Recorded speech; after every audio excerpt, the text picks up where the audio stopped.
ہم سب تھک چکے ہیں دنیا کو خوش کرتے کرتے، لوگوں کی ایکسپیکٹیشن پر پورا اترنے کی کوشش کرتے کرتے، اور آخر میں جب ہم گر جاتے ہیں تو یہ سننے کو ملتا ہے تم کسی کام کے نہیں، تم ناکام ہو۔ اور تبھی ہمارا دل کہہ اٹھتا ہے شاید وہ سچ کہہ رہے ہیں، شاید ہم واقعی آتھلیس ہیں۔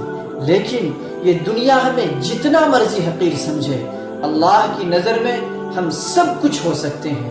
قرآن کہتا ہے وَلَقَدْ كَرَّمْنَا بَنِي آدَمَ، بے شک ہم نے آدم کے بیٹوں کو عزت بخشی ہے۔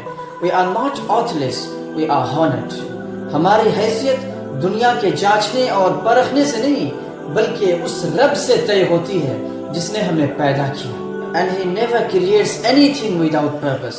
حدیث میں آتا ہے ان اللہ لا ينظر الى صورکم ولا الى اجسادکم ولكن ينظر الى قلوبکم۔ اللہ نہ تمہارے چہروں کو دیکھتا ہے نہ جسموں کو، بلکہ تمہارے دلوں کو دیکھتا ہے۔